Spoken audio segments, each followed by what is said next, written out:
Hey everyone, Gary Simon here. Today I'm going to show you how I came up with the logo design concept for my next YouTube channel.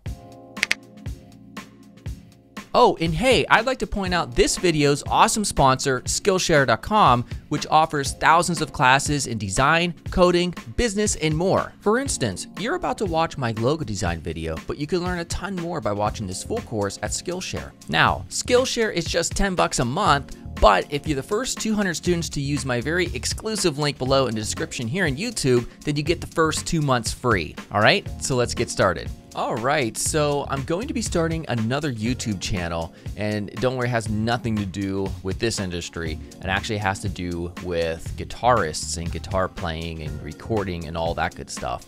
And so I'm months away from even uploading any content or creating the channel, but I wanted to get started early and use this as an opportunity when I'm creating, this new brand essentially, to show you what I'm doing. So for this, I wanted to create a logo, and the name of the channel is going to be SLANT. All right, so the idea behind that is, when you get into fast guitar playing, which is going to be sort of the focus, it's called shredding. And in order to do that, you have to do what's called pick slanting in one way. So I just called it SLANT. Whatever. And so this video here, I'm going to show you. Now, usually I don't like videos that are time-lapse and sped up, but for this, I knew it was going to be extra long. The process of trying to come up with logo design concepts and designing them and refining them, it takes a long time. So what I did was speed up the video by 900%, and then I commentate over on top of that, typically where I'm in the corner with the green screen and everything. And that way you're able to see my thought process in also a really fast video and how we're going from just essentially, this basic type that says slant into something that's really cool in my opinion. And it's just one logo design concept, and the process doesn't necessarily end there. But anyhow, yeah, for today's question, do you have a YouTube channel? And if so, what is the address? Now, it might get marked as spam, so I'll approve them. But yeah, if you have a YouTube channel, mention what it is you cover, and we'll check it out. All right, let's get started. All right, so here I'm just getting out the type here. I thought about doing a lowercase version, but I really liked right away having all capital, and I'm using Montserrat, of course. I didn't have the intention of actually using it, but it's a nice thick font to start getting started with essentially. And then the first thing I noticed was the A, because I was staring at it for a while, trying to see if I could see something unique. The A looks like a pick, and I could use that as a play.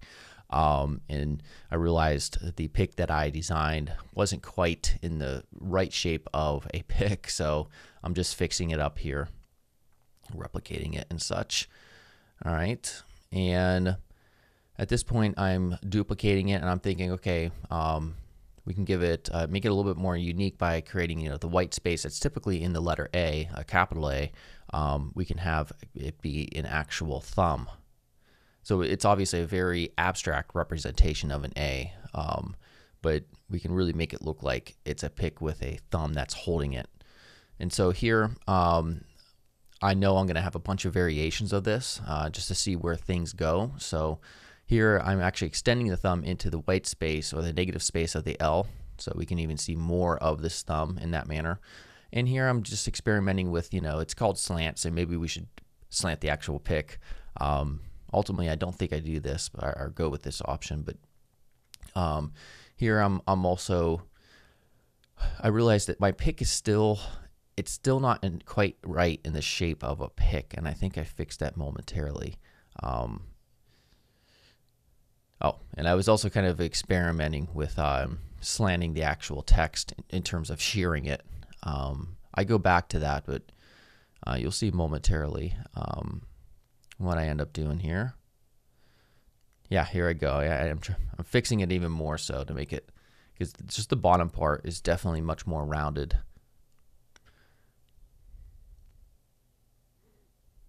All right, so that's looking a lot better. I replicated that side that I fixed and mirrored it.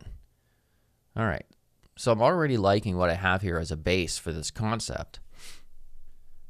But I know I wanted to try to add more to it, and then okay, so here I experiment with actually slanting everything or just the SLNT, making it italicized, which is just a play on the idea of slant. And then also versus slanting the actual text on an axis. And ultimately, I choose to stick with just the simple version where it's just italicized, simply because when you're dealing with this type of word mark where it's off axis, it can make it a little bit difficult to stick on different media, like on a website header. It'll just make things a little bit larger than they have to be. So here I go. I chose that one, and here I decide to kind of use it as a basis to experiment with more. Now I started experimenting with a different type, and the main thing I was looking at here. First I tried fonts.google.com, and then DeFont, as you see, and then eventually I go to Typekit, which is integrated into Adobe Illustrator. It makes it easy to add fonts. Here I'm trying to experiment with, okay, so the Montserrat font that I had is kind of just a real thick and bold, wide sort of font. I wanted to try seeing what it would look like with a condensed type of font, a little bit bolder. And I realized quickly that looks like crap. That's why I put the lull there. And so I think I try it with one more time. And then I paused by accident. I'll go ahead and pause this. I paused because I had to do something, and then I forgot to unpause it when I came back. So we missed some stuff here, but not much really. Because what I wanted to do, and by the way, I paused this video. What I wanted to do is to just see what happens if I expand on the concept by adding strings. All right, so I already knew I have a real simple, really super effective logo already, but I kind of just wanted something more for this, and I wanted to experiment to see how it would turn out. And if it didn't turn out good, I'd just scrap it. So that's kind of the process when you're dealing with logo design concepts. You don't think too much about the decisions you're making. You just do it, and then when you see the results that visualize on your paper or on the screen, you may immediately know, okay, that was stupid, or hey, I didn't really think it would be this effective, or maybe a different idea would be spurted just from experimenting. All right, so here I spent quite a while. I'm going to restart this. Just experimenting with string placement, the number of strings, and trying to determine if I want the actual white space between the pick and the strings. And slowly but surely it does come along. And here I'm scaling it down sometimes just to see, if it's too much detail at a small size, because if you scale things down, sometimes details get lost and they become blurry. You don't want that. Here, I just didn't like what was happening, so I was like, screw it, I'm going to make these things even larger, more of a part of the actual word mark. And so I decided to try to make them maybe cut into the letters themselves, and you'll see that momentarily. So I'm just creating a negative space so you can see more of the string. And I do that in several different areas here. And then I decided, and I'm gonna pause this. I have 3 strings. Maybe I should just try to get to 6, because that's the standard amount of strings on a guitar. And so now this is a process of really trying to figure out where to place 6 strings in the concept of a logo, in relation to the word mark and the letters and all that. And so the idea of cutting into the letters is a play off of the idea of, when it comes to fast guitar work, it's referred to as shredding. So I thought that would be an interesting visual approach in an abstract manner. And so then this string here, the 5th string, it was really difficult for me to figure out the actual placement. But here I'm adding it just next to the very simplified version, just to see what I think about this, just what they look like compared to each other, and if the much more complex one on the right is a route that I want to take or not.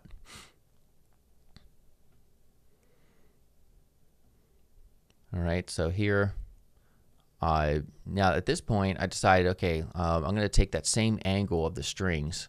I'm going to use it as a way to cut away certain edges of the letters, just to make the type a little bit more unique. and you'll see that process. We use the Pathfinder to cut away those edges based on that path. And then what happened, I realized it was a little bit too much, I think, and so it was cutting too much away from the letters. So I kept some of them, like the S. You know, I got the bottom of the top cut away from it right here, but I didn't. Yeah, right there, I left those intact because it just seemed like it was too much. All right, and eventually I come to the decision, and I was just staring at it for a while. Remember, this is sped up 900%. Came up to the decision that I also was thinking about extending some of the lines, but then I said, screw that. I want them kind of confined to the middle of the word mark.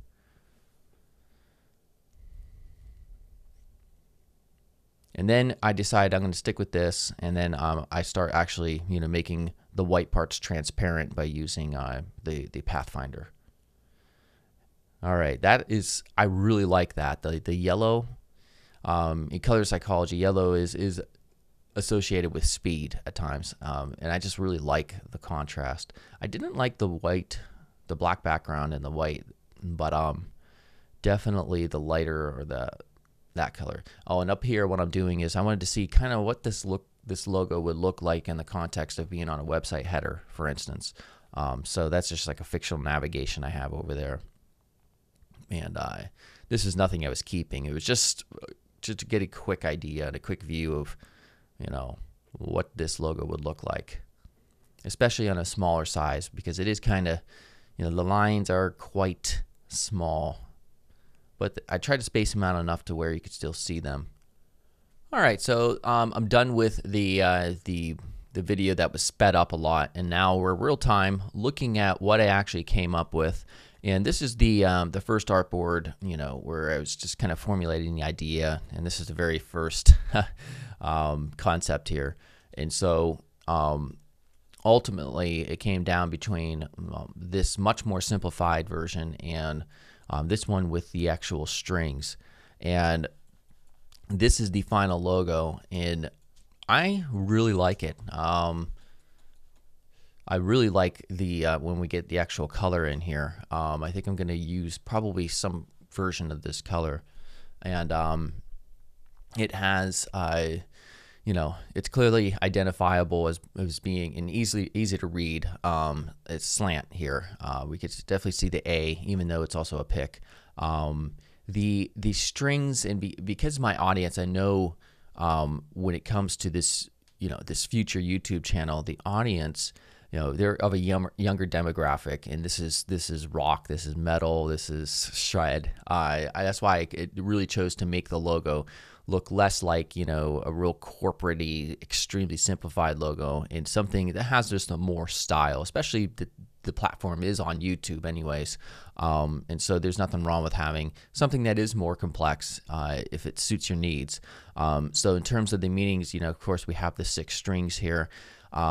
We also have the type that is slanting to play on the word slant itself, and also the concept behind the reason why I chose the name. Also the lines cut into or shred the type. I really like it. I like it a lot. I like it a lot, in the words of Jim Carrey. All right, so that's how I personally tackle logo design concepts. Now, the process doesn't end there. That was just one logo design concept. I will probably go back and try to think of more ideas that don't involve a pick as the A. And, you know, especially when you're dealing with logo design clients and they're paying you a lot of money, you know, you want to give them options from which to choose, you know, and ultimately, even if it's your own project and you're happy with the very first concept, and, you know, it's a really important project, you know, it's worth trying to come up with more concepts just so that, you know, you've really exhausted all your options. And, you know, because you never know, you might come up with something random that's even more effective. All right, so hopefully you answered today's question, which is, do you have a YouTube channel? And if so, what is the address, what do you cover, etc. All right, I'll see you guys tomorrow. Goodbye.